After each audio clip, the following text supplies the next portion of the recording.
Ambu, can you please play the song? Can we all put our hands together in prayer, please? Thank you.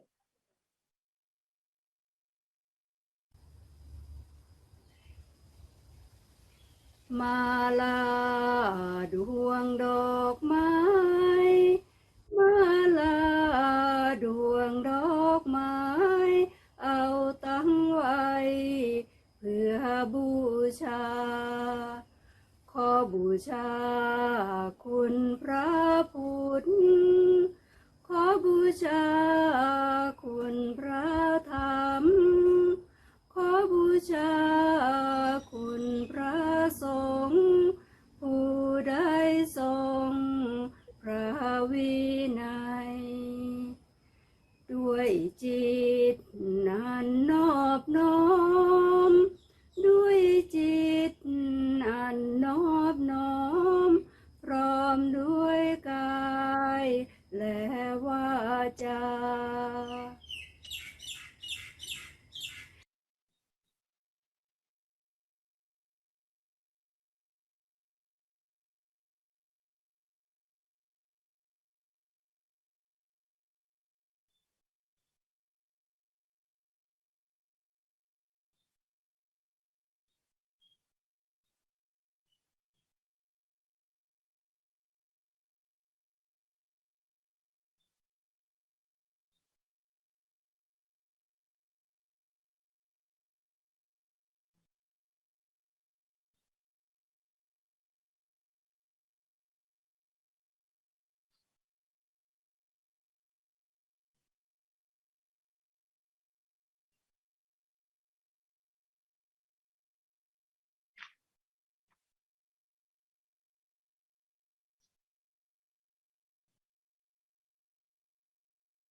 Thank you.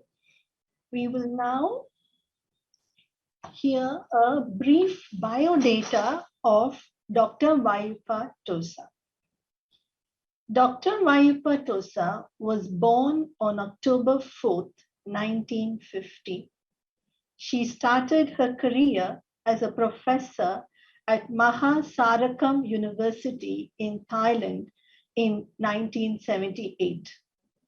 As a Fulbright visiting scholar, she taught at Drew University, University of Hawaii, and University of Oregon in 1992 and 1998. Wajuppa Tossa states that she was not a storyteller until she met and worked with Dr. Margaret Reed MacDonald in a project. This project was designed to engender pride in local dialects in the northeast of Thailand. In this project, she translated stories from English into Lao and Lao into English, the language that is spoken by most of the people there. She has also said in an interview that it was only after working for a year together with Dr. MacDonald, she was confident to call herself a storyteller. She has performed and taught in the USA, Australia, Singapore, Malaysia, Iran, Scotland, Norway, and Indonesia. Her publications include The Toad King in 1990, Lao Folktales in 2008, which is one of her greatest achievements, for it is a collection of folktales of the Lao people, and The Telling Tales of Southeast Asia and Korea in 2011. She was a research fellow at Asian Civilization Museum during September to December in 2012. As a producer of the Sarakam University International Storytelling Festival from 2013 to 2015, she has successfully collected folktales retold by international storytellers at all these festivals. She was a founder member of FEAST, the Federation of Asian Storytellers. She traveled to many provinces in Thailand and abroad to share Thai, Lao, Southeast Asian, and international folktales. She conducted workshops on the use of folktales and storytelling in teaching for people of various age groups. Her stories are rich in wit and wisdom, which were mostly folktales, particularly of the Thai and Lao people. We will miss you, Dr. Wajuppa, but we will continue to tell your stories. Ambu? Yes, ma'am. Na, na, na, na, na, na. And that song of Dr. Wajuppa, most of us, including me, we might not have understood the meaning or the language. But I'm definitely sure all of us could understand the feeling behind that. Beyond the language barriers, beyond the physical boundaries, beyond the cultural diversities, there is this single thread, a very minute thread, an invisible thread, but a very strong thread that connects all of us. Deep underneath, in spite of all these differences, the feelings, the emotions, the sentiments are the same for all of us. We all are from the same alma mater, and that's what has brought all of us together today. Our love, respect, and gratitude to Dr. Wajuppa Tossa. A life very beautifully lived and a heart very deeply loved. And I'm damn sure she is with us today, listening to all things that we are going to share about her. To start with, let me share a little video, a tribute to Dr. Wajuppa Tossa.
So what can give more happiness to a soul than you're listening to what people remember and share about her? So to start this event, may I request Sheila to come and share your sweet memories with us. This is so hard. I first met Wajuppa, I think it was 2000. So it's hard to think that we've known each other for so long. Back in 2000, we started the first Asian Congress of Storytellers, and Margaret recommended Wajuppa to us, and we invited her. But Wajuppa has always wanted to bring her students, and we didn't have the budget for her students. So I can remember scrambling around, trying to find money, trying to find accommodation, but we did it. And I remember Wajuppa always said to me, I'm so grateful to you for doing that. And I can still picture them in I think it was the Marina Mandarin Hotel, because the National Library was paying for it at that time. So we had posh hotels. Standing, her and I think Jum was there, and standing in a row taking photographs. And I was just this delightful woman. She was so soft-spoken, but there was such a sparkle in her eye. And that was what really, that sparkle was what, you know, stood out for me. And you saw it all the more every time she told a story. She just sparkled.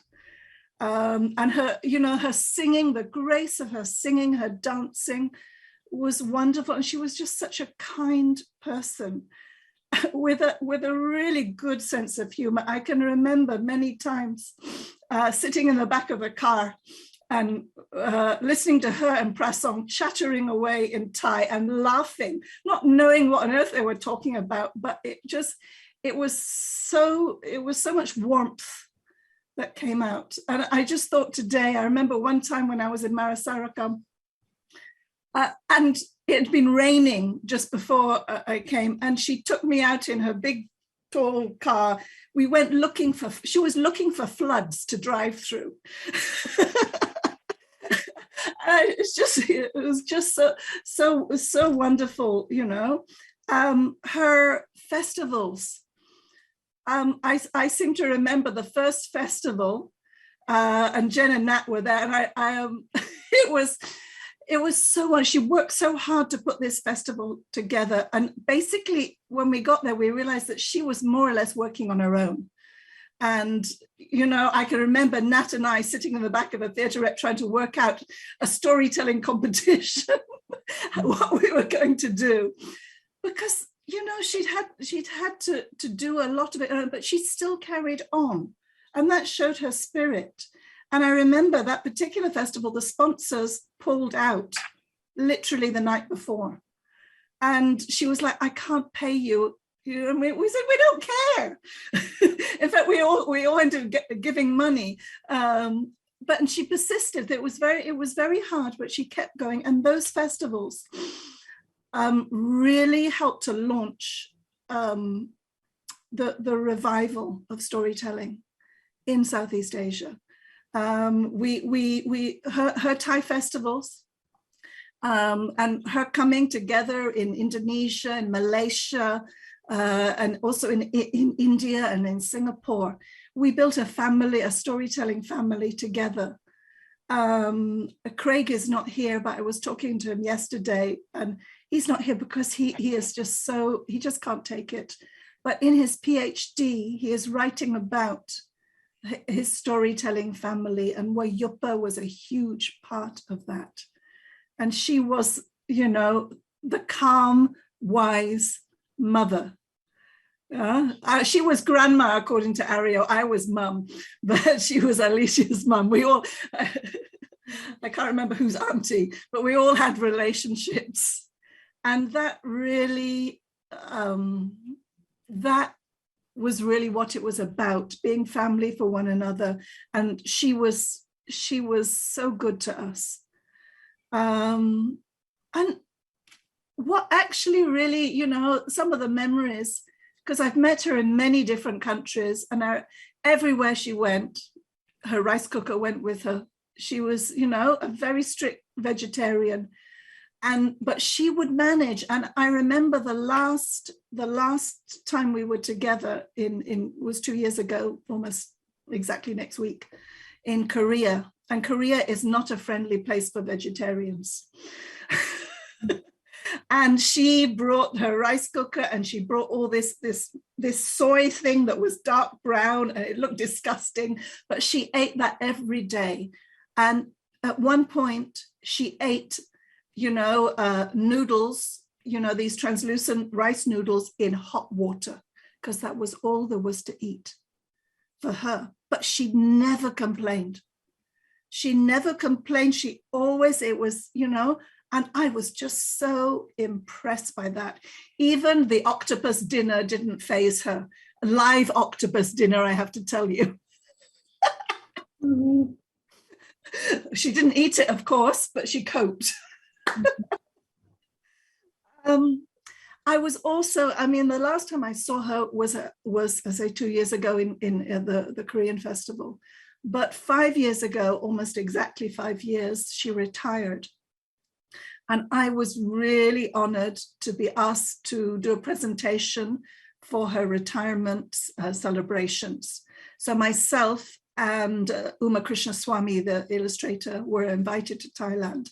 And, I did a workshop at the university.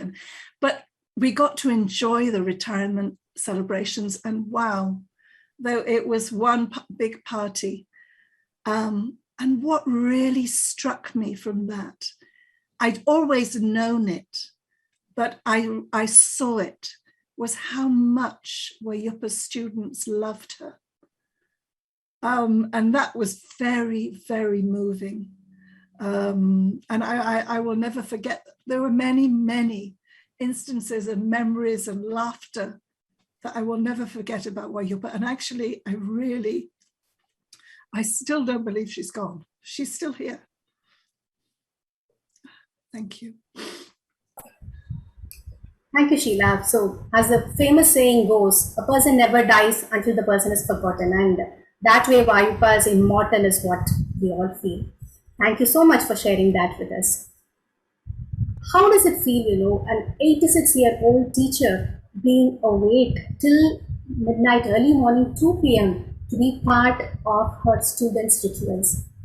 Blessed student, that's how we feel, right? So it is actually, how do I call it? It's a blessing to have Dr. Wajuppa's teacher along with us, to share her feelings with us. We welcome you, Dr. Margaret Reed McDonald, to share your thoughts about Dr. Wajuppa.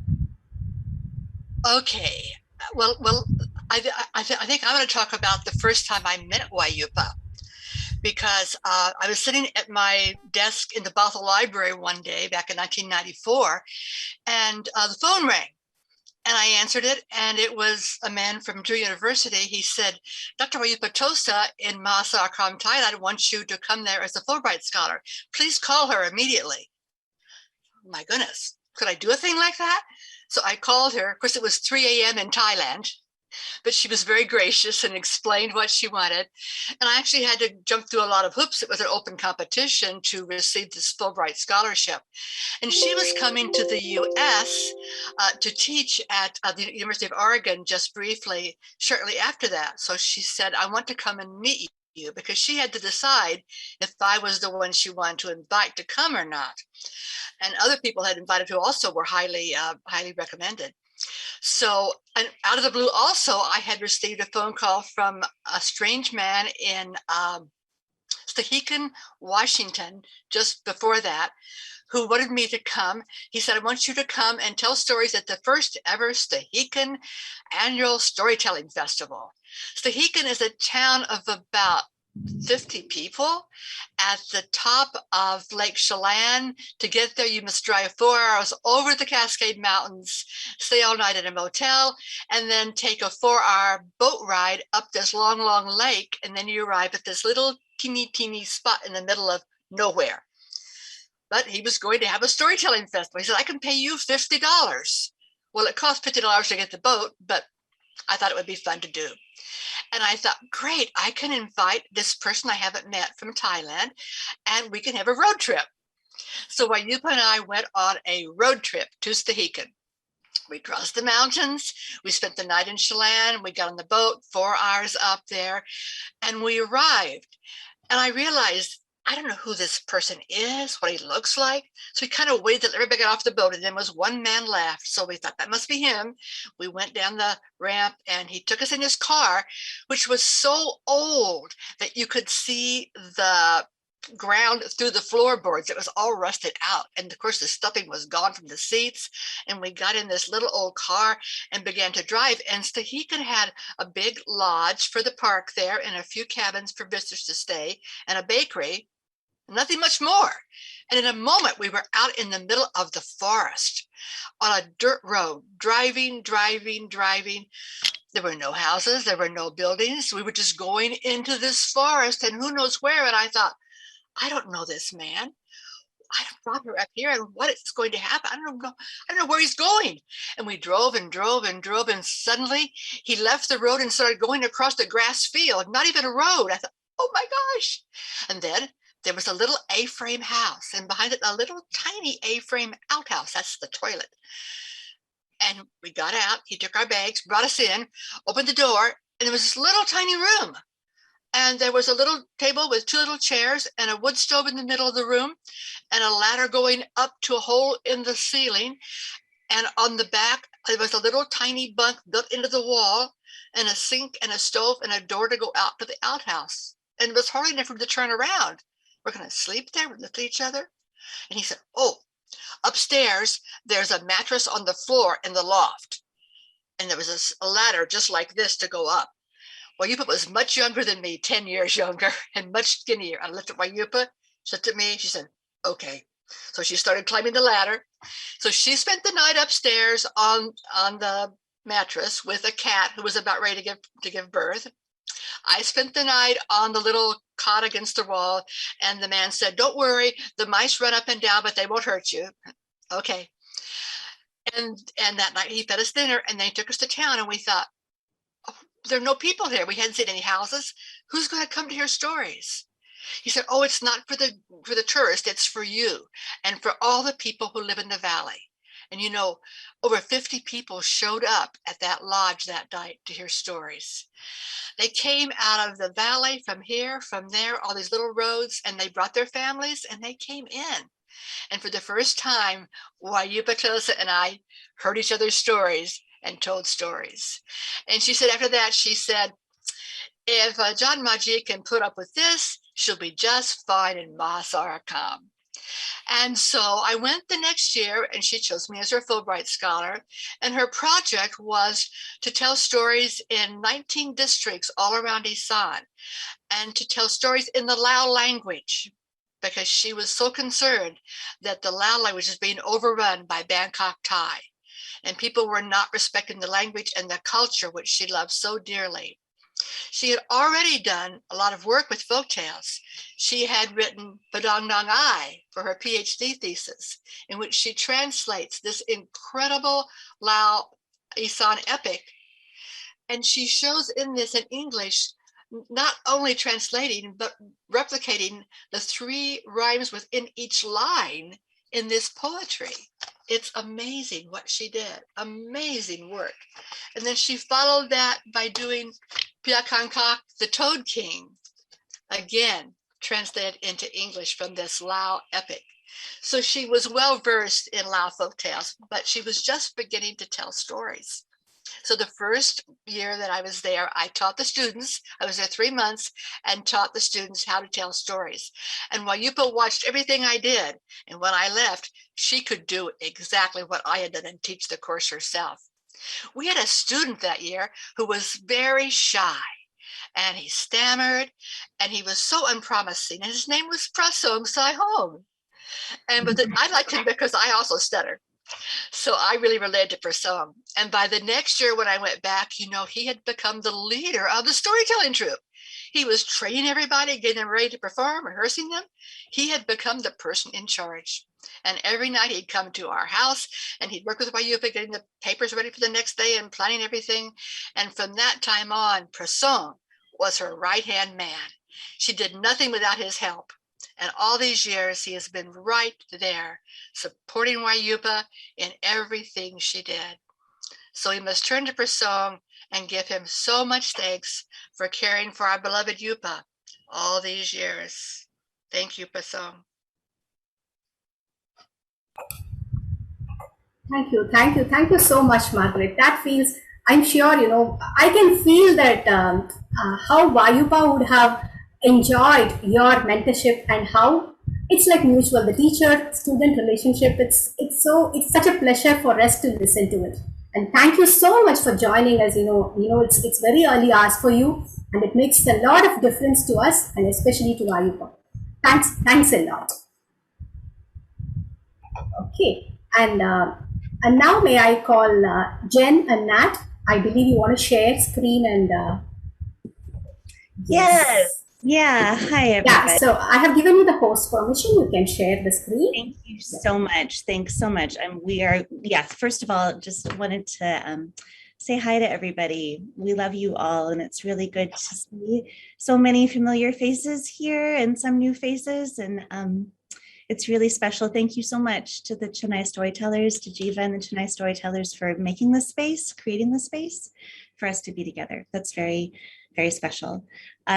We tell stories together, and partially it's like we really think it has a lot to do with Wajuppa.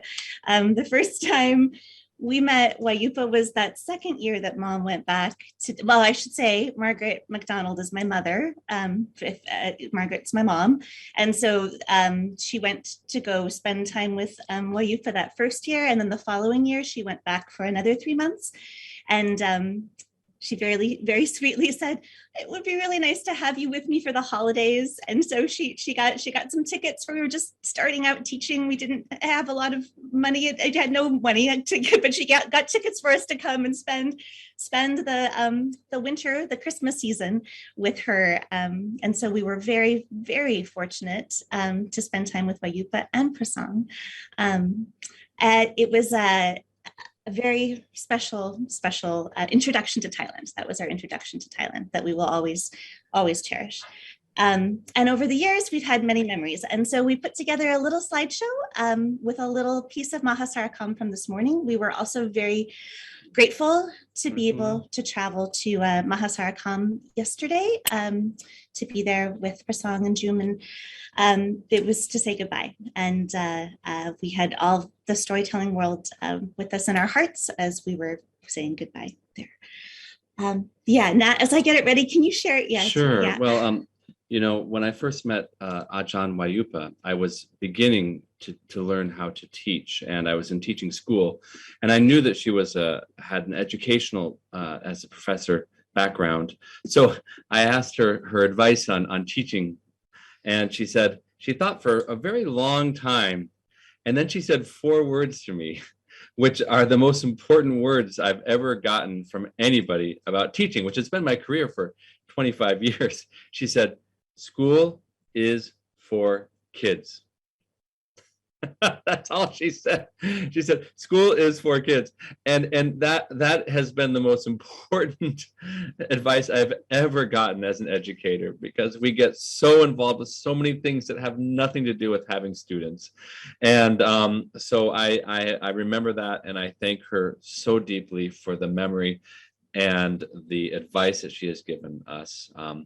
We drove 6 hours straight to attend that funeral yesterday, and we really are so lucky that we were able to be there and enjoy it.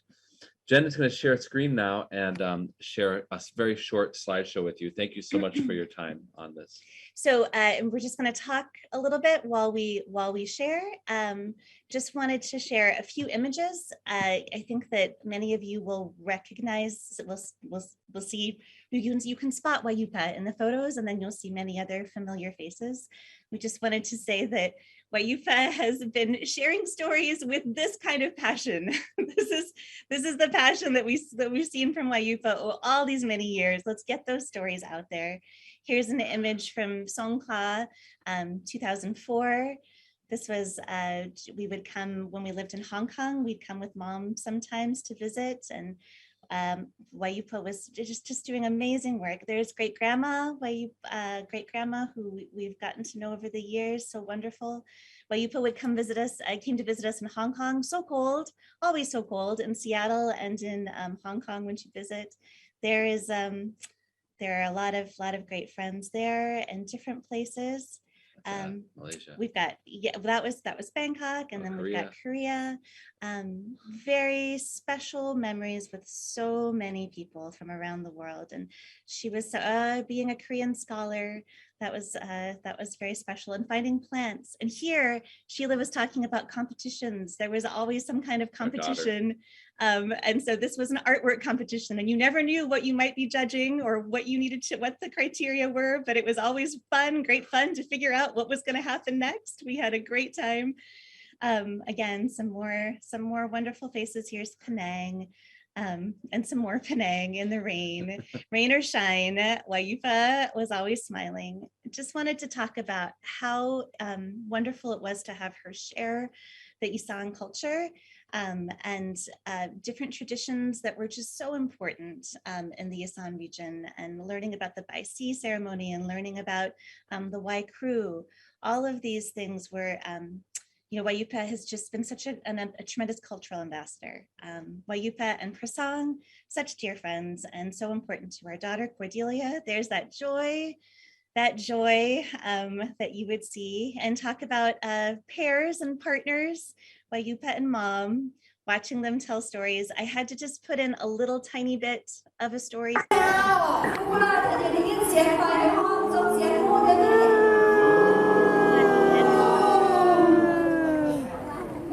If you can hear me, move now. And it was really loud.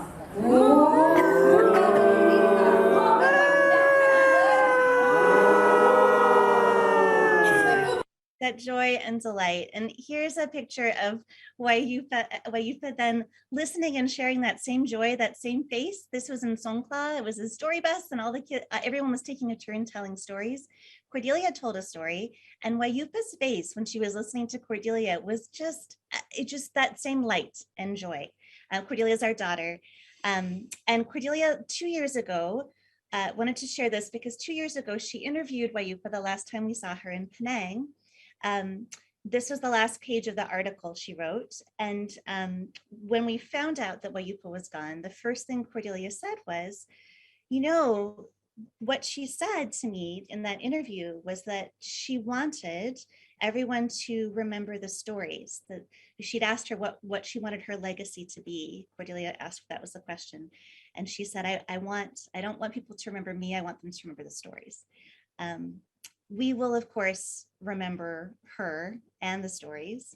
And I just to close, we were in Mahasarkham this morning, and we just took, at sunrise, the sun was rising, and I went outside and heard the rooster. The rooster woke me up, and in Mahasarkham, that's so wonderful to hear the rooster wake you up. So I went outside, and the rooster was going, but then all these other songbirds started singing. And there was a frog, and there were all the noises of the morning, and everyone was joining in this chorus. And it just felt like that's where we are right now as a community. Wajuppa has woken us all up with our stories, and it's up to us to add our voices. So I'd like to just add this to close with this minute of, it is another minute of birdsong. So just listen and think about how you will share Wajuppa's legacy and her stories as we move on. So let's see if I can get to that part.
So it's the sunrise this morning over Mahasarkham.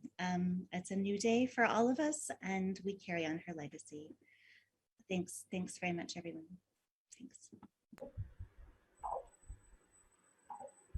Thanks so much. Like we could feel the emotions, and it was so evident all the nice, beautiful memories that you have of Wajuppa.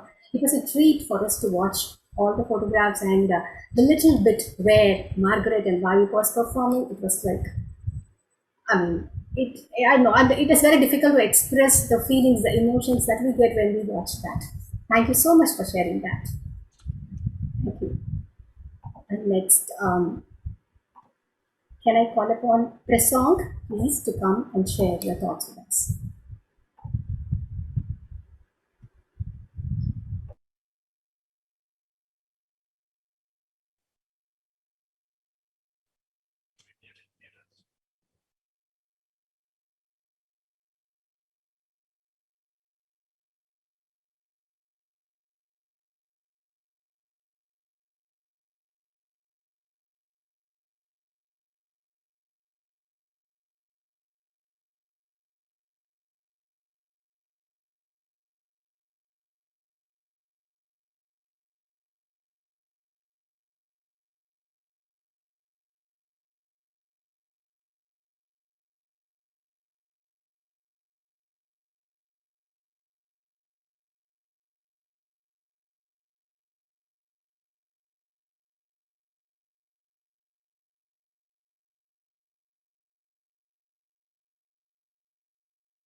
Thank you, Prashant. We do understand, we are with you on this. And it just reminds me one thing. There is a saying that nothing in the world is created or destroyed, just the forms change. Why one thing changes to another form? Maybe you are not able to do something in one form. Or maybe Dr. Wajuppa decided to leave her physical form and choose the divine form. Maybe she wanted to do something for her loved ones, which she couldn't have done in a physical form, but she could do in her divine form. We are with you on this, and we are sure that you will be able to feel her presence. Thank you so much for joining us today. Okay. And now I call upon my, we have Ung with us. Ung, may I call? Yeah. And I think you need to share a video also. I will give you the post permission too. Okay. Hi, everybody. You can hear my voice, yeah? Okay. So, I would like to share with all of you how I met Dr. Wajuppa. So just now, Sheila said year 2000, right? She went to Singapore. So the time I was one of the participants during the festival. So I was joining the festival for continuous few years. So after I saw Dr. Wajuppa, and then I told myself that I want to invite her to Malaysia one day. Yeah, I decided, I said, one day I want to invite her to come. So first I managed to get Margaret, and then Jiva, and then later on Wajuppa Tossa. So yeah, and working with her together is really, really a pleasant experience. I can tell you, she is very easy serve storytellers.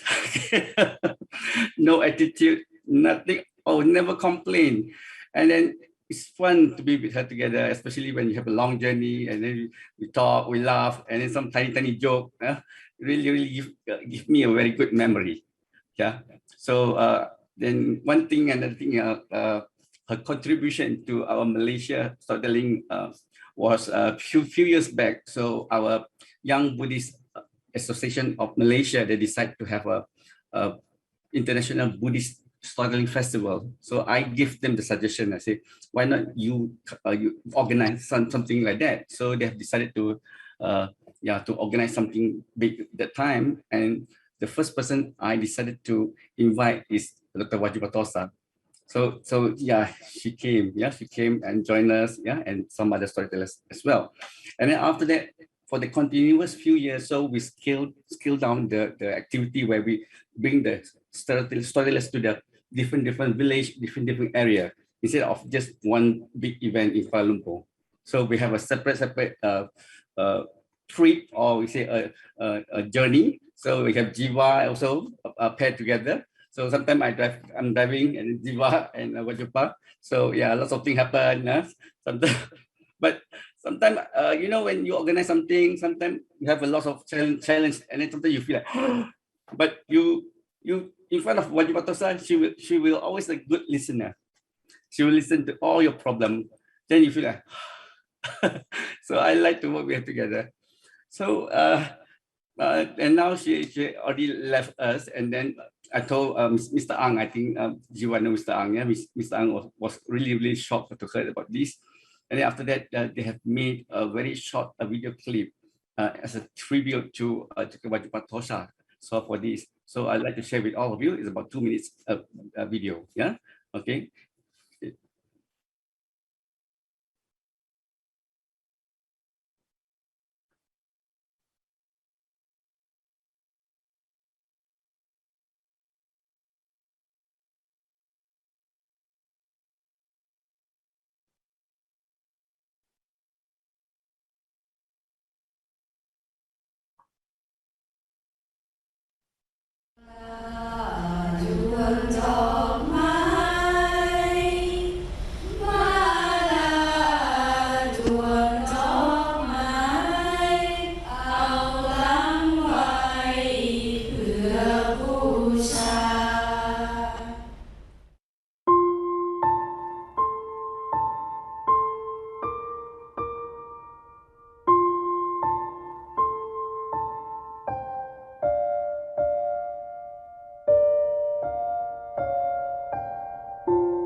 for this video, in fact, this is not the final one. Just now I just on not the final one. In fact, I give them suggestion that I have some text should be narrated, not narrated, but printed there. So can I narrate just a few lines of it?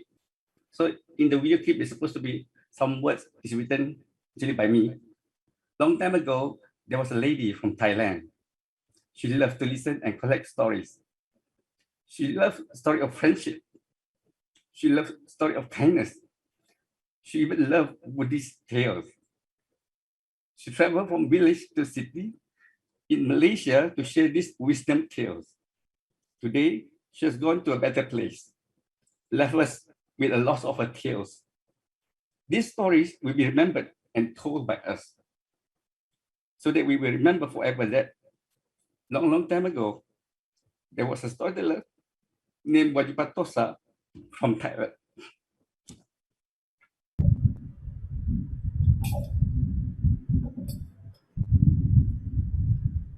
Thank you, Anne. Thank you so much for that. Thanks a lot. Yeah. Okay, so we travel to different countries all around the world, and now let me call upon my dear friend from the place where I stay, Bhanumati, to share her thoughts about Dr. Wajuppa.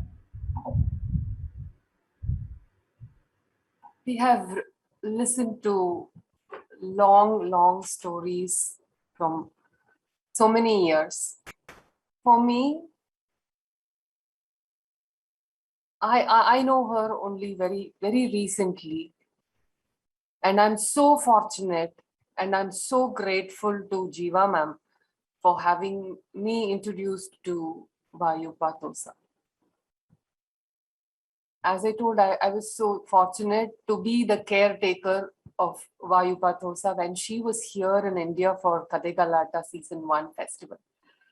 And it is so fresh in my memory that she sang this song, the song which we heard in the beginning, as a prayer, as under that huge tree. And she was the one, as soon as the lamp was lit, she was the one to sing that song, and which is so fresh in my ears even now. And as a caretaker, I wouldn't say I took care of her, because she was all by herself. She always carried the camera in front and a backpack, and she had everything ready. She, as everybody shared, like I have each and one point from each one of you. She never complained of anything. She never asked for any help.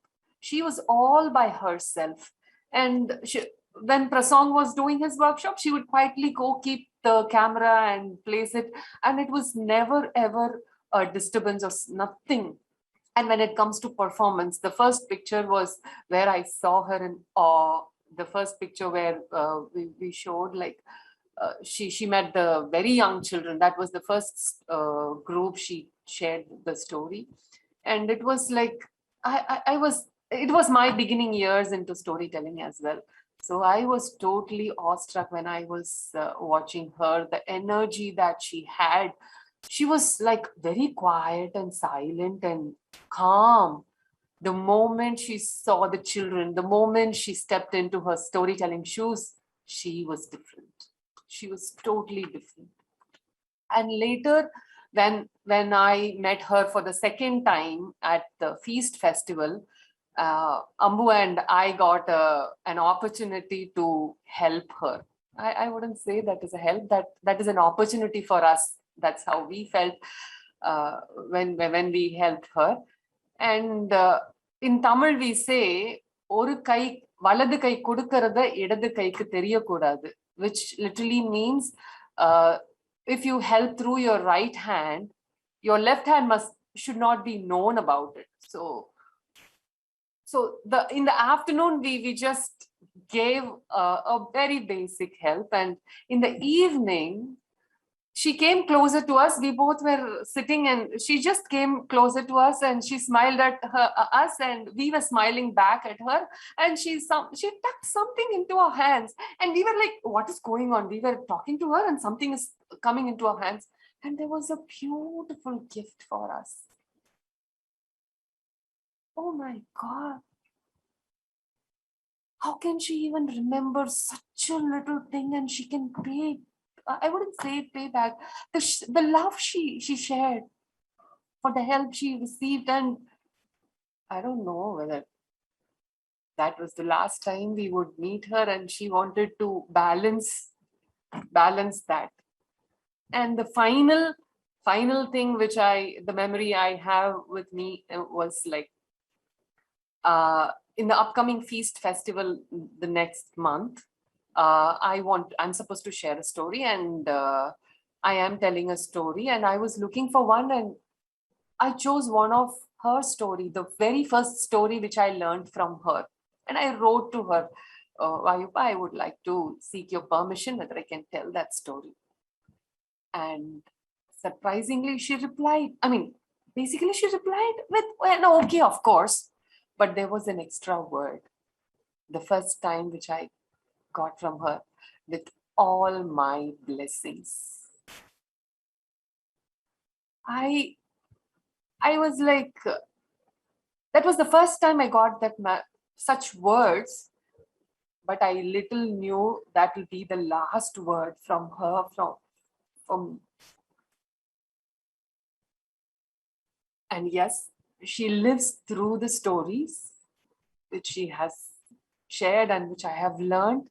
And also the story which I will be sharing with my daughter. The story has traveled. She has given to me and to my daughter. That is a very great blessing according to me. And also being a teacher, as you all spoke about teacher. Yes, I learned the art of finger play from her. And Wajuppa, yes, lives through her stories.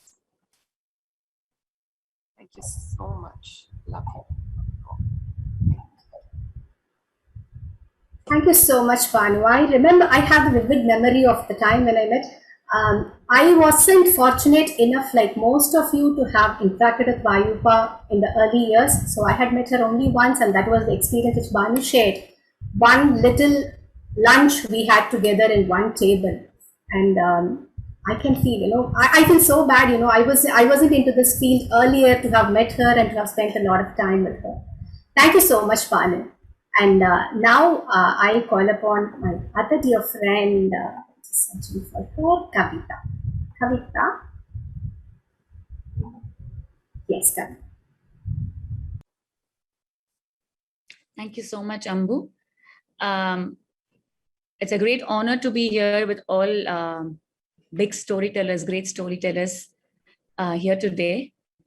And when I was listening to all of you talk about Wajuppa, thanks to Sheila, I recalled a memory about Aryo having the same conversation under the Alamaram festival about Sheila being the mum and Wajuppa being the grandma.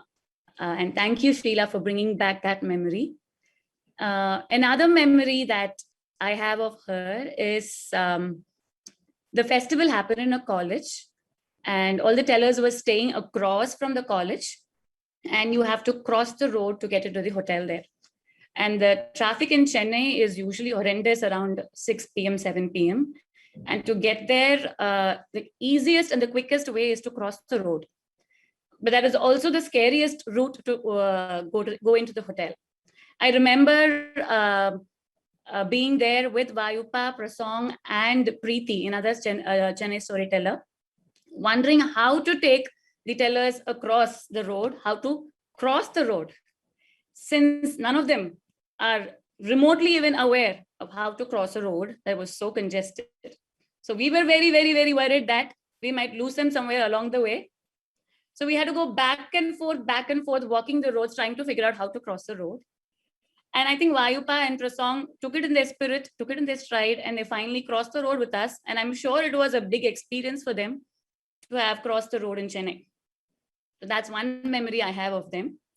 And what struck me right now as I'm listening to all the stories is how we are seeking comfort and paying tribute to a great storyteller by sharing stories about her.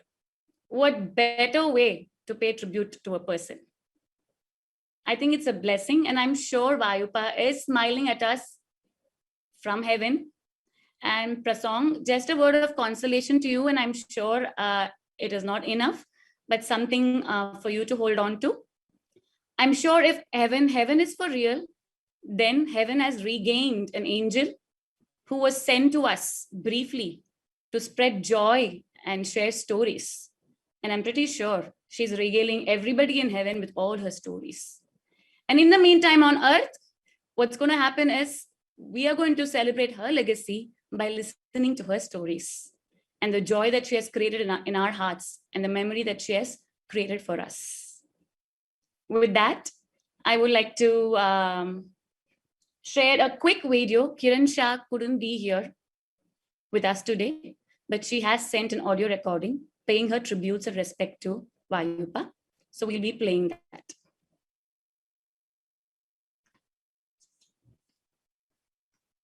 Ambu?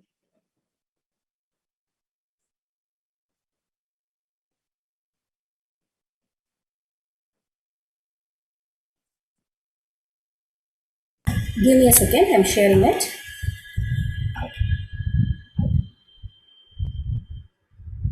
Storytellers, Kiran Shah here. Sorry I can't be with you, but what a wonderful idea to have a meeting to pay tribute to Wajuppa. I have a few memories I'd like to share as well. There are so many, where do I start? We all know her as a gentle, kind, caring person with a very unassuming manner. She just gets things done. And one of the standout memories I have is how passionate she was for getting her students experience in storytelling. And she traveled overnight in a van to save money. And she exposed her students, not just within Thailand, but also she brought them to Singapore, Malaysia, and other places so that they would have the international exposure. And then during her time as organizer for the Thai International Storytelling Festival at Mahasarakam, she invited young people from Bangladesh, from Vietnam, and even Myanmar. And they all came. And to this day, they have kept the connections. Vietnam has a storytelling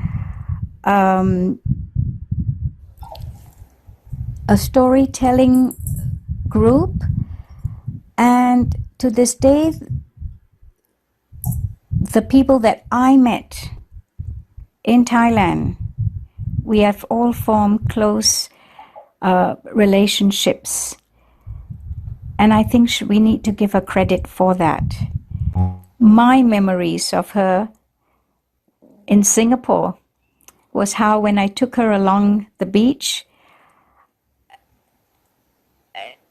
at the East Coast Park, we had an exercise station and there was a foot reflexology path. And off she took off her shoes and she walked barefoot. No, she did not walk, she danced gracefully, floating, it seems, over those rough stones.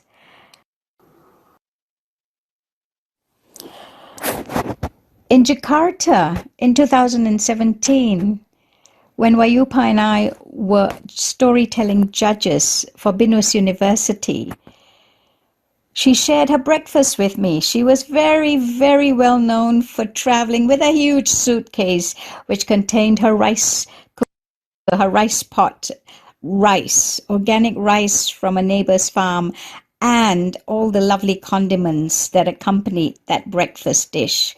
Waking up at 4:30 in the morning, she would prepare her rice as she was doing her work, and how lucky I was to have had a share of that breakfast. These are just some memories. I'll leave you to share the rest. Take care, everyone. Goodbye.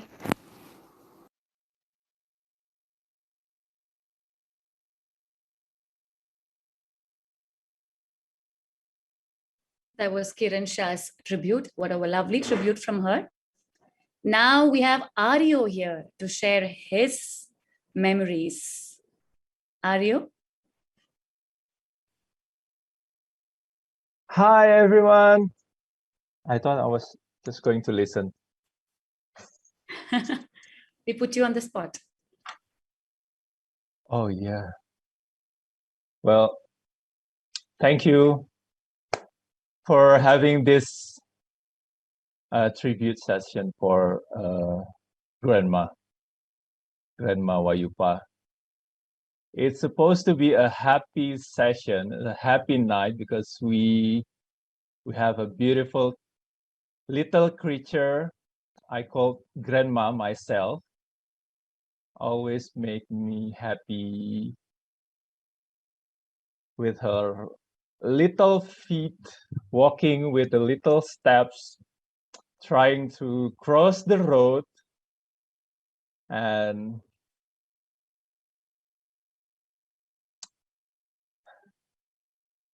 well, a few minutes ago, for almost 2 hours, we have a small storytelling session in with my friends in Indonesia, for almost 100 people in it, in Zoom. We also have the same sharing session. The theme is remember. And it's supposed to be happy. The theme is remember.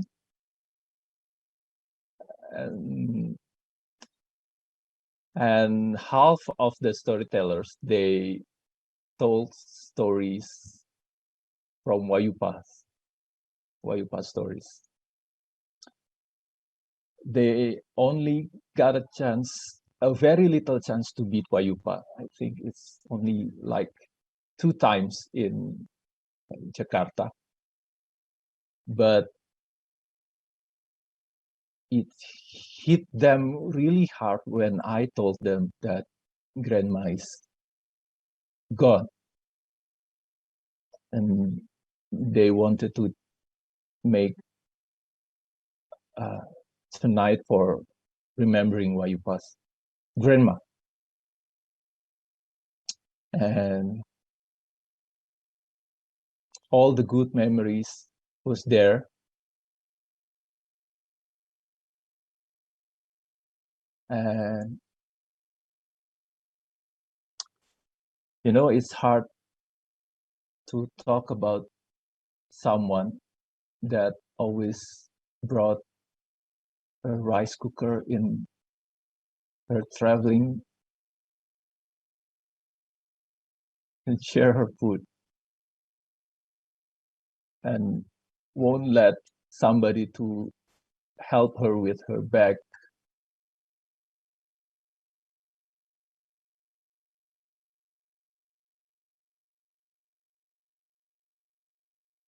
I made a promise that I cannot fulfill.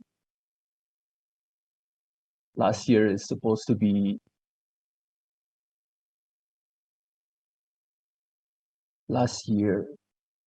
I supposed to take her to Yogyakarta, because she asked me to promise to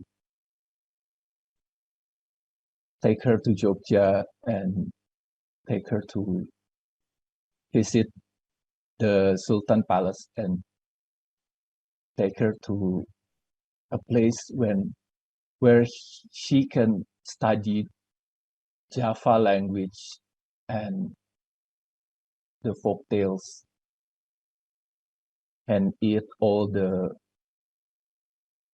vegetarian food in Jogja. Supposed to be last year.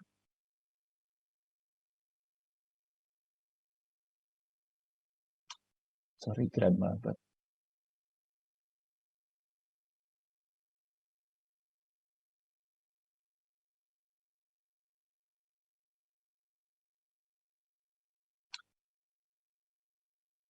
yeah, but the best thing is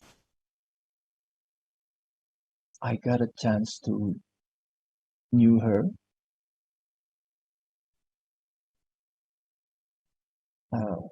Oh, I remember last year or 2 years ago, I got panicked when Grandma is lost, cannot be reached. We were in South Korea with Alicia's festival. Is that right, Mom? Sheila? Wajuppa was taking her afternoon walk, and then she got lost, and we cannot reach her because she just walked and walked and walked, following the a small path beside the river, and then trying to remember on the trees.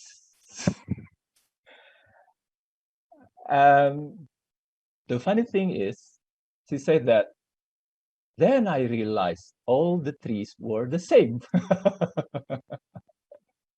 And then I realized I was depending on the Wi-Fi, but the Wi-Fi was in the hotel. Because she was using the GPS to track the way back to the hotel, but the Wi-Fi was in the hotel. And then at some point at the interchange, there was a bus stop with a free Wi-Fi on it. And then she tried to connect, and then she tried to follow the bus until she found out, okay, this is the way back to the hotel. I missed a few kilometers way. And then she got lost. Then she realized she got lost when the lights on the street went on, and it was night already. And then, oh, it's time for dinner.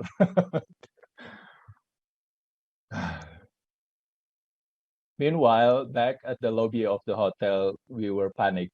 Richard was panicked, asking Alicia to try to call Wajuppa, which is cannot because no Wi-Fi.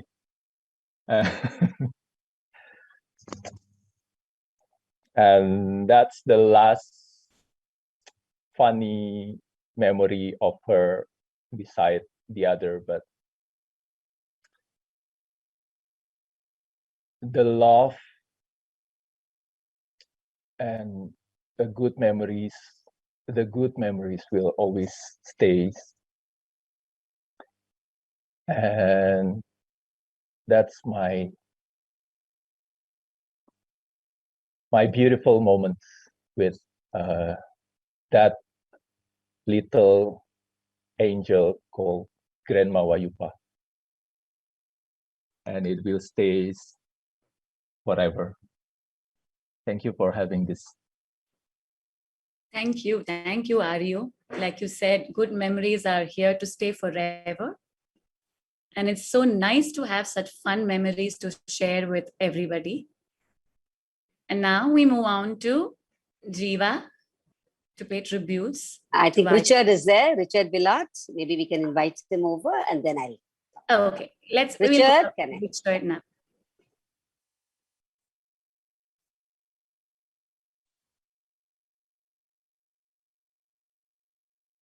Hello, can you hear me? Good evening. Auntie Jiva, am I audible? Yes, Richard, you are. Nice and clear. Okay? Yep. I'm going to use this. Is it okay? Yep. It wasn't really long time ago. I knew Ajahn Wajuppa in like 2011. There was this reunion exchange with theater groups. It happened in Chiang Mai, and Simeo's papa was the one sponsoring my transportation. In exchange, I have to memorize some stories because they're going to do video documentation of the stories. It was a project of Simeo's papa with Korea. Taiwan, was that Taiwan or Korea, something like that. So, but we have to attend a workshop for storytelling prior the video documentation, and that was the first, right after the event in Chiang Mai.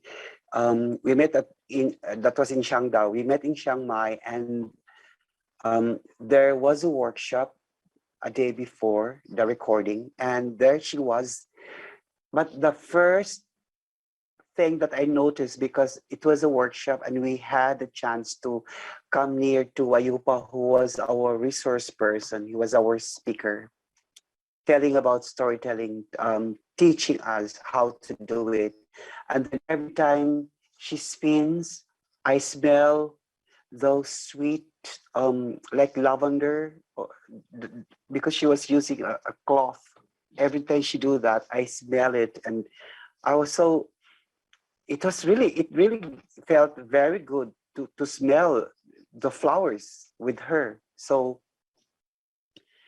and the project went on. It went very well. In fact, I was a little bit ashamed because I was so pressured. There were so many stories assigned to me, like 12 stories, and then some of the stories I stumbled, and then I say so not really good words, and then Wajuppa said, "Oh," and then I said, "I'm so sorry." So, and then she was so understanding, and she was so calm, and yeah. And then the next year, I received an invitation from Ajahn Wajuppa telling me to come during the 3rd storytelling festival in Thailand. And I was so excited. And that went on until forever. Wajuppa introduced me not only to storytelling, but also introduced me to a lot of good people, which are like images of her, with good heart, and was always happy people with happy stories, stories of hope, stories of love, stories of friendship, and this binds us together. And she was supposed to come here in Butuan City last year. She along with Auntie Jiva and Alicia and Ario, they were supposed to come here, but it never happened. I was so excited that I will have my teachers come here with me, and we will tell stories together. In it's like a big festival in Butuan City, but it never happened because of this pandemic. And so many good memories. I don't have to tell you the details of how good Wajuppa as a storyteller, but it's undeniable that she's a very good person, and she's a mother. She's a very good mother. She's a sister. She's everything. And the same smell of flowers that when I went home yesterday, it is the same smell that I smelt the first time I encountered Wajuppa in Thailand. I smelled it yesterday, and I said, I was like crazy. I was telling Oh, all right, Ajahn Wajuppa, thank you very much for your visit. And thank you for saying goodbye to me. I felt because that day when Wajuppa was gone, I was at work and I cannot concentrate my work. I don't want to. You see the energy that she you know, the message that she sent to me was very, very strong, and I felt it. And that night I don't know what to do, and so I called up Ariyo and I called up Auntie Sheila, and I told her that I'm sorry that I will be the one to bring you this bad news, because I read the Prasong's post. I'm not supposed to do this. I'm not supposed to. How sad I am, but I have to tell you that I'm really sad. I cannot say that I have to be, you know, because because there are so many things that I wanted to do. I owe her a lot, and I wanted to you know, do something for her, but it did not happen, and that's one of the reasons why I am so sad. Maybe the consolation that I will do is to go on with the teachings that she gave me, and to tell stories, to never stop telling stories. And I'm so sorry. Thank you so much for this event. It's an affirmation for me that I'm not alone of this sorrow that I feel. Thank you very much. Thank you, Richard. We totally understand your feelings. And like you said, she will live on through her stories, and we will enjoy it by sharing her stories. And I completely agree with you. I also felt at some point, being a novice storyteller, when I met her the first time, I always hoped and wished I would meet her again once in my lifetime. And sadly, that is not meant to be. But I know I will remember her stories. Now, we would like to call upon Jiva Auntie to share her thoughts and memories. Thank you. Thanks to the Chennai Storytellers for put this beautiful celebration together. Yes, I too met her in 2000. My first time in Singapore. I was in a sari. At that time, I had a long hair with a big bindi and lots of bangles, trying to look very Indian and typical Indian. And beside me was Wajuppa and Ju. She said, "What's your name? What's your name?" That's about all. And I was laughing and sitting in the chair, me being me all the time laughing. Cassandra goes on stage and she's very tall and she goes like this, like this, like this, and jumping all over. And Wajuppa is like looking like that. Then I go and I'm like a monkey also doing this, that. Then I come back and then she goes up. The first thing she said, that shows how great she is. She said, "I don't match the energy of Cassandra or Jiva. I don't have that kind of energy. I'm not sure if you like my story, but I'll tell the story." And she said a story. And she didn't have to do anything that I did. She was quiet. She stood there. It's a story about how a fish can be shared. Jim was also there. It's about how do you share this? How do you do it? And she asked me and I gave the wrong answer as usual. She laughed and then she came down. I said, "Wajuppa, you made me realize that I don't have to be a monkey to tell a story. You can be as stylish as you are and tell a story so quietly and so effectively. Look, you're having more cheer than I did." And you know, she said, and she smiled at me. And she told me, "You know what? You have a nice energy. You have a friendly energy." I don't want to say what she said otherwise, but she told me this. She was very happy.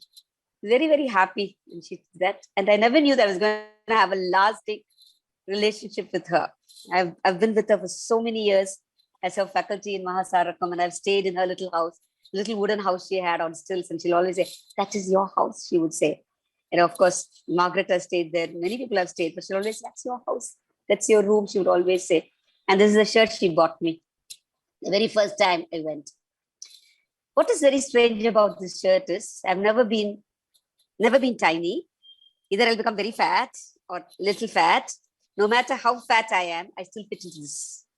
Just like how Wajuppa fits in anywhere and everywhere. That way, this shirt fits me anytime, no matter how I am. Of course, I'll have some pins here and there, but still it fits me. So I know that. That's why she gave it to me. Then I told you she's very naughty. She's very naughty. So now when I was a visiting faculty, she gets funds to entertain the faculty. So we drove down. We were supposed to see a very old temple that was up on the hill. So we drove, and we, as usual, we laughed so much, she'll invariably go off the road. Then she'll say, "Oh God, we lost the wrong route." She'll come back and she'll go. Then we had to go to this little place, this little city. And what was there in the city? They had these hotels meant for lovers, okay, of all kinds. So the titles were all like Moonlight, Blue Moon, Red Sun, In the Darkness, The Midnight. We laughed and laughed, and all the rooms were booked. And she said, "Jiva, now this holds any kind of couples together. You're going to surely think that we are a couple." I said, "Maybe." And finally, we found one godforsaken place. Nobody was around. Somehow we said, "Does anybody live here at all?" He said, "Never mind. There's nobody there, absolutely nobody there." So we walk inside, and there's this reception. We go there, and there's this thin Thai girl, and she spoke to her. And of course, we had the rooms. So she said, "One room is enough." Because I said, "Why do you want 2 rooms? We can share a room." And she gave the key. And the lady said, "Violet. Violet," she said. Huh? She said, but I don't know, she said something in Thai, and only thing I remember, Violet, Violet. So she said, "What is this Violet, Violet?" It happened to be Wi-Fi. So she said, "There is Wi-Fi in the hotel," and it sounded like Violet, Violet. So the whole night she kept saying, "Violet, Violet, Violet." And we laughed. And there was a dining room, so we went there to eat. Again, there was nobody there. Then we went to the reception, "We want something to eat." She said, "Wait, we'll have to buy it from outside." Then we decided to go out, and we had dinner and came back. So, and she was so funny, but somehow I used to feel a very godliness in her. I used to call her my little Buddha. Always I used to call her little Buddha. No, of course you're little Buddha. The naughty part is we went to Korea, okay? On the last day in Seoul, we had to stay there. And Seoul being Seoul, we went to, I don't know if I can share this, but anyway, I'd like to share this, I went into the room, we found all these different kinds of gels, and there was a big card that talks about how to enjoy the night, okay? Different poses. And there was a couch there. I got a knock on the door. I opened the door, and Craig is there. "Did you see Jiva?" He said. I said, "Yes, Craig." He said, "Oh, what will Wajuppa do? What does she think when she goes to such a room? She's such a saintly person." When we come down for dinner, she's also sitting there. So Craig and myself, we were sitting and laughing, and she said, "What?" She said, "What?" I said, "Did you go to your room?" She said, "Yes." Then said, "Did you see?" She said, "Oh, really? I didn't see. I have to go and see," she said. We were shocked. We looked at her like that. Said, "I have to go and see. What is that?" The people are laughing. And you won't believe she went to her room, and then she came and knocked at the door and said, "Yes, I saw it. I saw it." She said, it was so funny. I mean, she's so, she seemed like she's very far away. She looked like she's a twinkling star you can't touch, but she's always within our reach. That was something wonderful about her. She's so lovely and cuddly. And when she gets a grant to travel, she's supposed to videograph anything and everything that happens, because she's supposed to produce that to the university. So what she does is she edits that very night she sits and works on it. So she never sleeps. I keep telling her, Wajuppa, you must sleep, and she never sleeps. So next time she's recording, she'll say, Jiva, sit beside me. Wake me up if I fall asleep. Invariably, she'll be recording. Suddenly she'll go like this. I say, Wajuppa. He said, oh, and she'll get up. It's just so funny. All the time she will sleep. But she will have, but her camera will be all steady, but she will go slowly. She'll slide. And she won't feel shy. And if she wants to sit at the back or anything like that, she'll be sitting in the front row. But she'll still be sleeping. And she'll keep saying, and she'll keep telling me, just sit beside me. And I remember, I've been to a festival, and then when I had a festival, I was there, and Margaret was also there. So the following year when we went, Margaret called Wajuppa and said, did you see how Jiva organized her festival? Learn from her, she said. Then Wajuppa said, yes. And she just took me to her room, and she just said, I want you to help. She had already done everything. It was like Kiran said, I mean, she's one person who's on her own. She does everything. She said, yeah, I have everything. Everything is there in place. Everything is there. But then she said, I have a problem, she said. I said, what problem? My storytellers don't have time sets. They get so overwhelmed. They'll go beyond time. Say, can you keep time? I said, all right, I'll keep time. But you won't believe, by the end of the festival, I was everybody's enemy. Because I kept telling everybody, stop, it's time up, it's time up, it's time up. And I didn't have an opportunity to tell stories at all. I said, never mind, Wajuppa, it's all right. I'm just there to help. But you won't believe. She had this novice who came. And she said, Jiva, I'm giving you half an hour. A soul performance for you. I said, Wajuppa, you can't do this. She said, no. I want the novice to listen to your story. So you are going to do that. But I have to say, each time I went to her festival or Mahasarakam, she would never let me pay my airfare. Even after I could afford a bit, I said, I can. She says, no. And she would always give me a little money. She said, you need it, you keep it. I would tell her, don't do it. She would quietly tell, we had to share rooms. She would quietly tell Margaret. And Margaret, another wonderful person with a large heart, will always say, Jiva, you can stay with me. She knew I couldn't afford, but she wanted me. That's for the love of it, not for anything else. Not that I'm a great storyteller. It's just that the love, the unconditional love she had and she gave. It was so nice. And grandma, she never spoke English, but each time she saw me, she would always say, you are beautiful. And Wajuppa would take such pride in telling me that I'm beautiful. She said, you know what? Grandma says you're beautiful, she would say. These things, how can you forget somebody like that? It's very hard. It's very hard. I was thinking of all the funny things, but then too many things. She's touched too many lives in her I would say short life. So many lives where she's left behind lovely memories. And I love the naughty part of us. Honestly, she's such a naughty person, and she's full of life. She doesn't shy from anything. She doesn't want to pose herself to be even saint and, very goody-goody, nothing like that. She's very normal. She likes to have fun. She likes to do everything. And something, what is terrible is that she would have this Thai chili. Goodness gracious me. Anything and everything she put in. So I tried it once and I burnt my tongue. And my lips were like burning until night. She said, Wajuppa, how do you take it? She said, I like it. And she had her vegetable garden. She just pluck it raw and she'll eat the brinjals and the lady's finger. I said, Wajuppa, are you eating it? She said, yeah, what is that? And she just eat it, Please, so many memories. But I'm so lucky. I'm so lucky. She once told me, she said, I had a room full of books. I said, now where is it? She said, no. One day I went and opened the door and there was nothing inside. The white hands had eaten everything and they had just left behind the door. So she was under the impression that it was intact. The books were intact and the door, actually the door was all eaten and she pulled it out. There was nothing. It was just dead wood. I said, Wajuppa, what happened? She said, what else to do? I could say very little. And then when she had her story house, she said, "You must come and stay with me. You must come here and tell stories."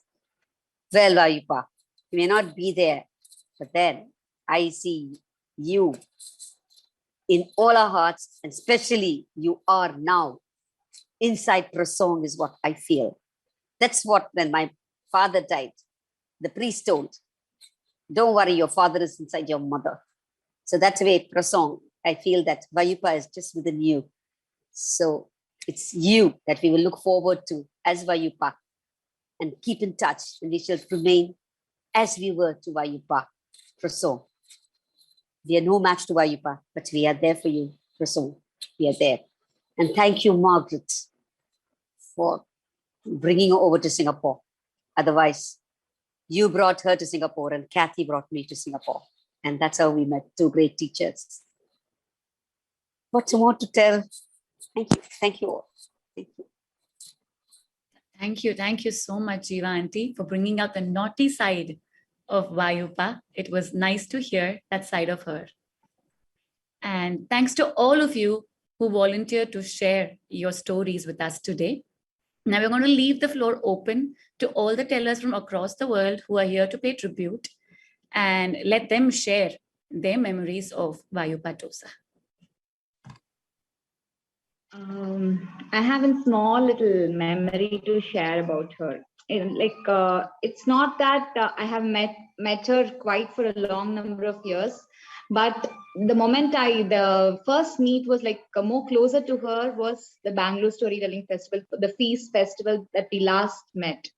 So it was a place where we had to attend a workshop, and we had to cross the road for lunch. We didn't have anything provided that afternoon. So there was no shops around. So we had to cross the road, and it was Wajuppa coming along with the team, and me and Priya Muthukumar were walking forward. And we crossed, and we were all in that coffee shop seated. Wajuppa had this sticky rice in a small little pack, where she was sharing with many of her fellow tellers, and I was just watching her from far.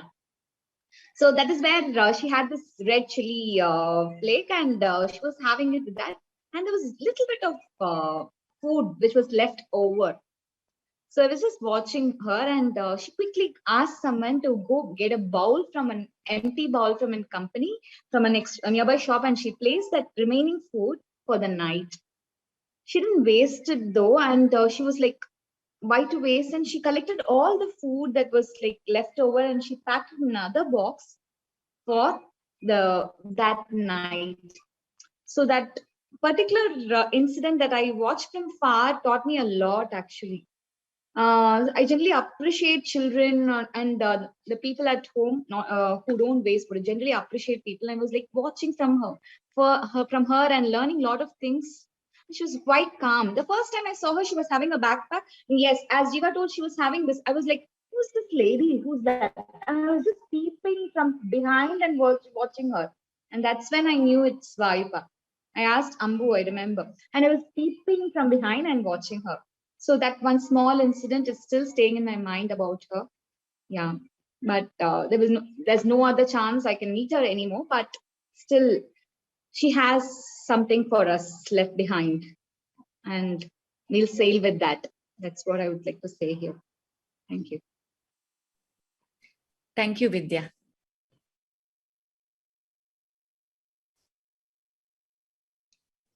Okay, anybody else? Yeah, I'm Preeti Sudarshan, a part of Chennai Storytellers, as I would call myself. I would love to share something about Dr. Wajuppa Tossa. It was my initial years of storytelling. That was the first year, in fact, Jiva ma'am gave us the opportunity to connect and, of course, host tellers. And it was my pleasure to have Dr. Wajuppa Tossa and Prasong. And it was a cakewalk. I was very nervous because it was the initial storytelling years and I didn't know what I should expect and how I should go about it. And, would language be a barrier? How I should, make them feel comfortable? What is the homework that I need to do? And when I was given their email ID to get connected to them, she was like a delight. When I just messaged her, she was like, I am awaiting to see you. I'm awaiting to, have spend some time with you. That made me feel so comfortable. And seeing the picture, I was like, oh, like a very different person. Doesn't look like we have seen tellers, in very different. And she looks so, like, as everyone has mentioned, so motherly, so godly, and so very cute, I would say. So when we met for the first time, almost I couldn't hear what she was talking. I had to very, very keenly, and deeply listen to her to understand what she was trying to communicate. And of course, Prasong was trying to help me out here and there, but I was wondering how she even, it was Banu was also there with me at that time. So I was just trying to, we were discussing, how is doctor going to tell the story? We are not able to hear her most of the time. Oh my God, it's going to be something different. And boom, when she started, we were awestruck. That was a life-turning moment for me. I really understood the crux of storytelling at that time, because I have never seen someone of that stature telling a story and, expressing the way in a very, very different, nice way. As Jiva ma'am had mentioned, you need not monkey jumping around and, running around the bushes and, doing all that exercise to tell the story. But when she was telling the story, it was so nice, it was so flowing, it was so beautiful. And her, everything was so smooth about her. The connection that I instantly, I could feel was something that I cannot forget until now. Very, very sweet of her. Of course, she came packing, rice, and she even gave me the leftover Thai sticky rice. She said, you can have it with Thai curry, and she sent it. And I remember the very, very nice memory of, of Prasong and Dr. Wajuppa Tossa was, they bought a sweet little Ganesha. They had gone to Pune and they got a sweet little Ganesha, and they came home with me. They saw my Ganesha too. And we three of us went to the beach and did Visarjan.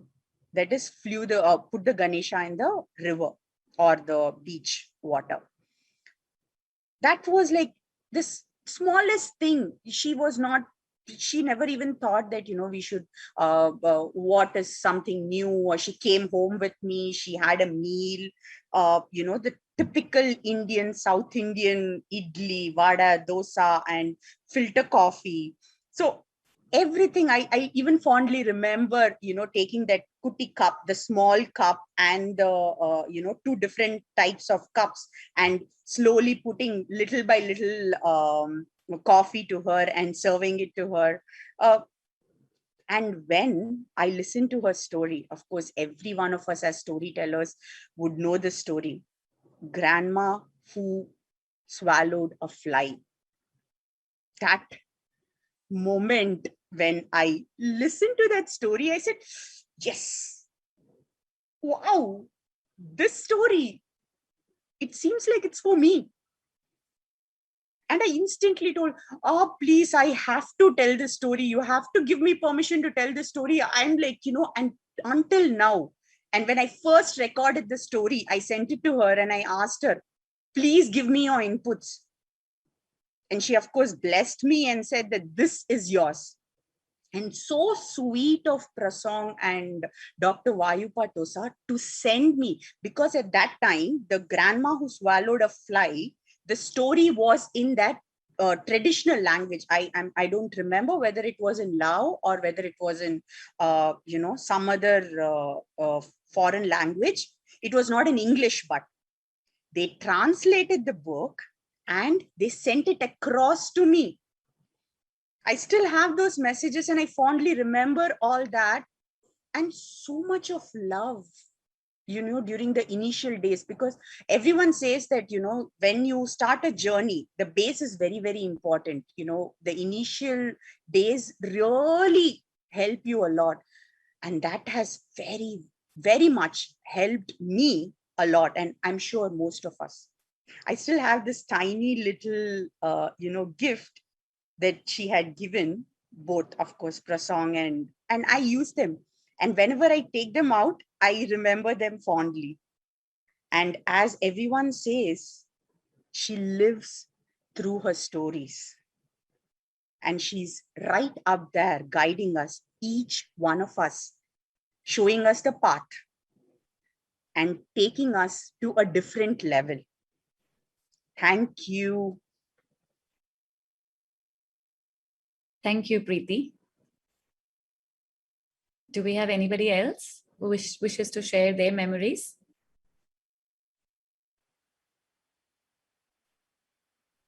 I think it's past midnight for a few. Yeah. So I'm not sure. Yeah, can Umi share a few words? Yes, Mama, definitely, Mama Cham, definitely. Yeah, okay. All right. Actually, I've been with her for quite some time, especially in Penang. All right. And, but the moment that really reminds me of her fondly when we were in Korea at that time, Giva.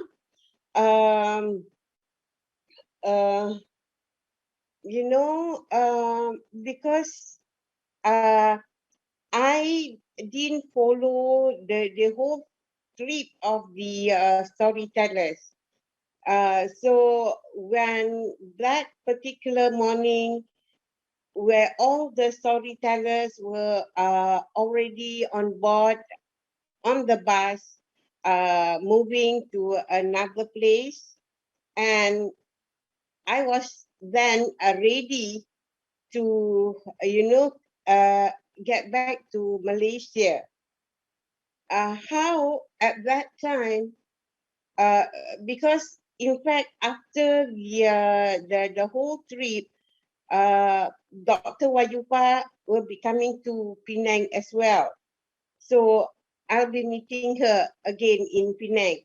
But at that moment, how, she, at that time, it's just like a mother, sending the daughter off, sending me off back to Malaysia first, then she will follow.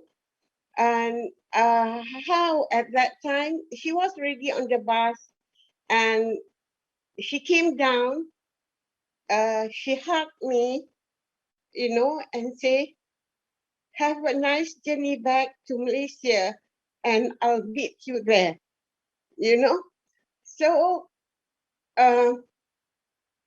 right,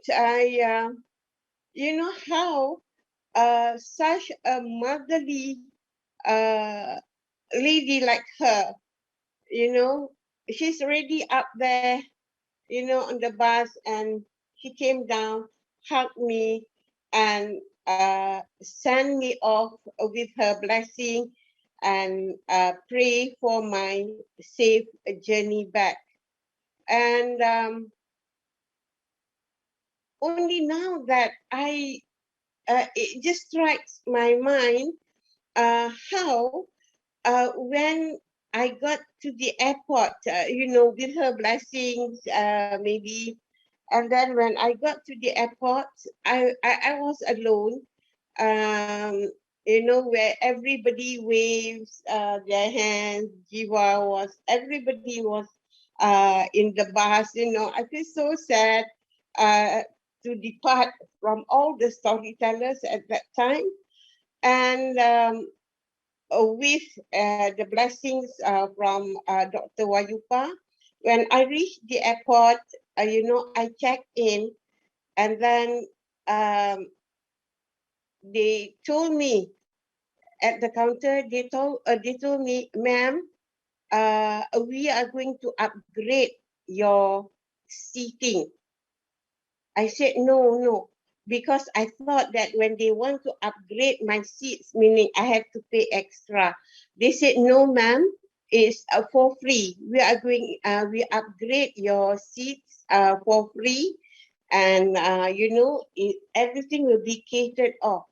It's only now that it strikes my mind, it is the blessings from Dr. Wajuppa who came down and hugged me and said, have a nice journey back, and I'll be meeting you in Malaysia in a few days' time. Maybe with her blessings, with her prayer, I got the upgraded sitting in the flight. It's only now that I really strikes my mind how, such a motherly person, a friend who, because we are almost the same age. He was born in 1950. I was born in 1957. Someone who is so nice, who is so caring. And in fact, when Eng Kok Kiong, that night, when he contacted me, Umi, have you heard the news about Dr. Wajuppa? I said no.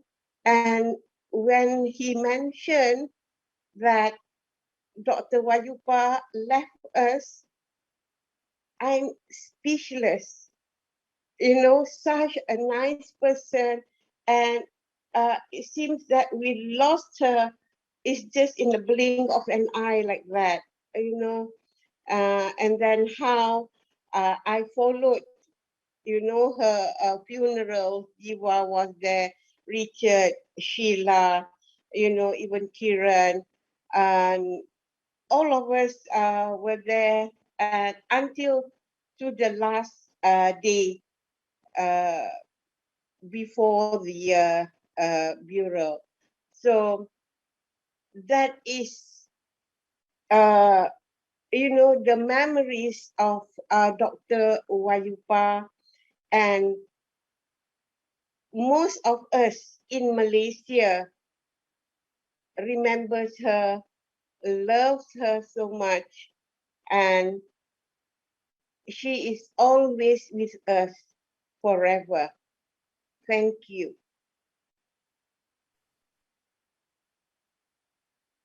Thank you so much for that. Anybody else that would like to go on right now?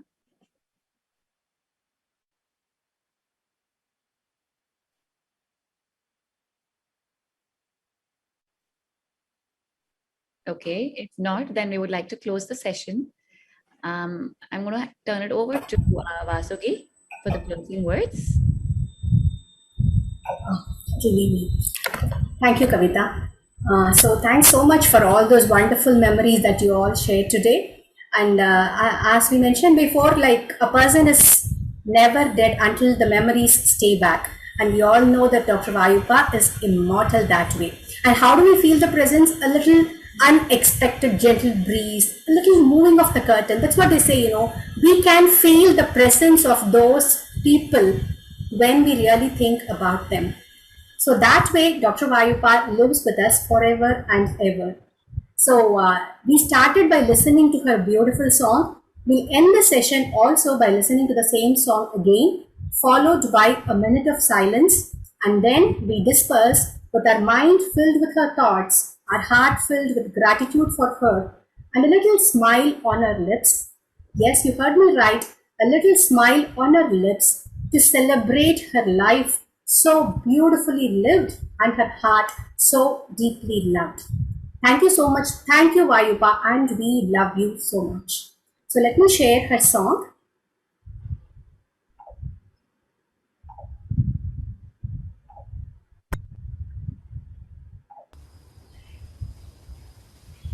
Mala ดวงดอกไม้มาลาดวงดอกไม้เอาตั้งไว้เพื่อบูชาขอบูชาคุณพระพุทธขอบูชาคุณพระธรรมขอบูชาคุณพระสงฆ์ผู้ได้ทรงพระวินัยด้วยจิตนั้นนอบน้อมด้วยจิตอันนอบน้อมพร้อมด้วยกายและวาจา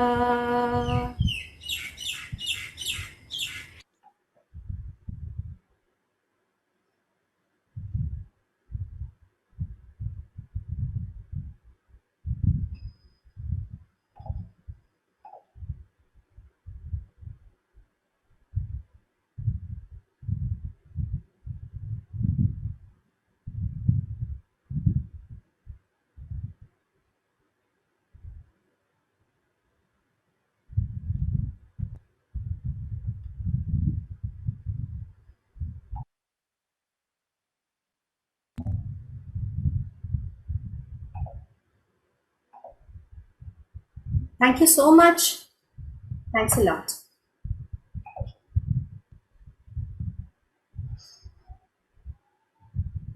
Thank you, everyone. Thank you. Yeah. Thank you. Bye. Take care. Thank you. Bye. Safe. Bye. Thanks all. Yes. Quite late for many of you. Thank you. Thanks, Prasong, Prasong. take care. Take care. Take care of yourself, Prasong. Prasong, take care of yourself, Prasong.